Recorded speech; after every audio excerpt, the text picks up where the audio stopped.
Michelle with WhoGirls.net and thegeekport.com. I am sitting down with Jonathan Tiersten, who, if you follow me on Facebook and Twitter, you already know who this is. But thank you for sitting down with me today and taking the time. And as you know, my dear, it's always my pleasure. I know. So I want to talk about Perfect House. Okay. It's your most recent movie. You won Best Supporting Actor? Best Actor? Well, yeah, both. I won in three places and was nominated in a fourth. I don't always place a lot of emphasis on awards for art, as you know. But yes, but you deserved it. Well, I mean, it was just after not acting for about 20 years, it was nice. It's nice to come back to. Yeah, it felt good. And it's coming out finally worldwide? Yeah, took long enough. I know, it did. But July 22nd. It's finally going to go into broad release, so that means you'll be able to pick it up at Target. Walmart will probably ban it. Walmart will ban it. Yeah, it'll be on Redbox, and then eventually Netflix, and the whole rigmarole. But it's really neat because it was such an interesting and intense project, and Felissa Rose was the one who got me back into it, and so that was it was a rewarding thing. Do you want to talk about your character a little bit? I like to talk about your character in that movie, John Dozie, because he's so... I like to bring it up to make you have to go back to that spot, because it's so primal. Somebody asked me what I was doing as John Dozie. I'll never forget when I was in acting school at the Circle and the Square Theater School in New York, that my teacher, Therese Hayden, had talked about how Robert De Niro was channeling a monkey when he did Taxi Driver.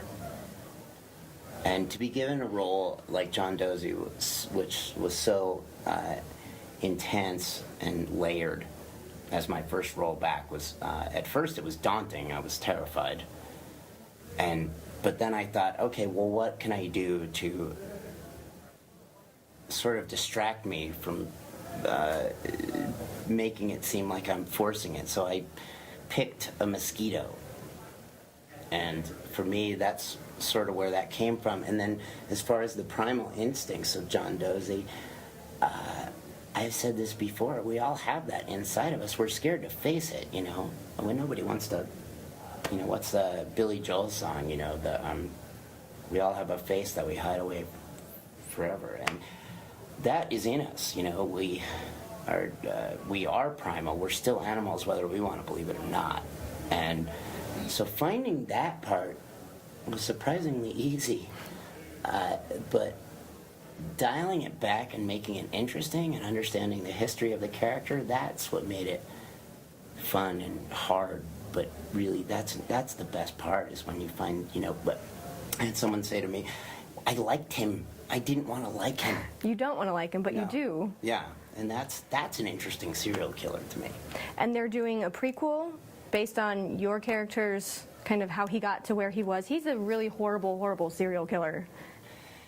Yeah, he's a sociopath or keeps psychopath. People in cages. Yeah, and he's but he does not perceive what he's doing as anything evil. It's just he has a different dialectic than everyone else. So what can we look forward to on that prequel? What can you tell me about it? Well, they sort of changed the backstory on John Dozie and made him a musician. Oh, really? And interesting. He's a failed musician, which I think is the best part. Oh, that's hysterical. And so he goes to open stages, and he's very good. And he plays songs, and that's how he lures his victims in, both male and female. Interesting. Because they find him to be this sensitive songwriter type. And that's how he gets them to come back to his house. Well, speaking of sensitive songwriter type, you are actually a musician. Mm-hmm. And you have a new CD that you're working on. Mm-hmm. And you have all your stuff's on iTunes. Yeah, about over 60 songs or somewhere around there. And you've told me before, and I like to also bring this one up, is that you're always a musician. It wasn't, I'm an actor and then I started doing music. You've always, I like that passion from you. Yeah, well, I mean, I grew up playing classical French horn. My father is still a classical bassoonist, and his teacher was the first bassoonist in the New York Philharmonic, and my teacher studied under Gerard Schwartz, who has become a very world-famous conductor. And so it was, music was always such an enormous part of my life, and I always sang, always. And I remember my girlfriend in New York City when she first heard me talk, she said, "I bet you're a singer." And I was like, "I talk like a frog. Why would you think I'm a singer?" And she said, "Because I have an aunt who's a famous opera singer, and she talks like a frog as well." And she talks like so yeah, that's music is always been, it's just, I always say, acting is something that I love to do, and I've worked very hard at it, but music, being a musician is just who I am. It picked me, I didn't pick it, and I don't really see that there's any choice. I dream in music, it's, I can't imagine my life without it. You did just have your very first official music video, Princess. So great, so happy about that. How was that? You said it was stressful. It was stressful because I was in LA doing the Blu-ray documentary for Sleepaway Camp. We'll get to that. Yeah, unexpected to me, Justin Beam, who was the director of the documentary, said, "Do you have any music videos?" And I said, "It's funny you should say that, because I actually canceled the shoot a week before I came out here because I suddenly had to come out here." And he said, "Well, we would include it in the Blu-ray." And, that's outrageous promotion, obviously. Yeah, you can't say no to that. Yeah, so we had 6 days to shoot it. And I worked with Doug Newville at Groovy.tv, produced it, and Mel Haynes Jr.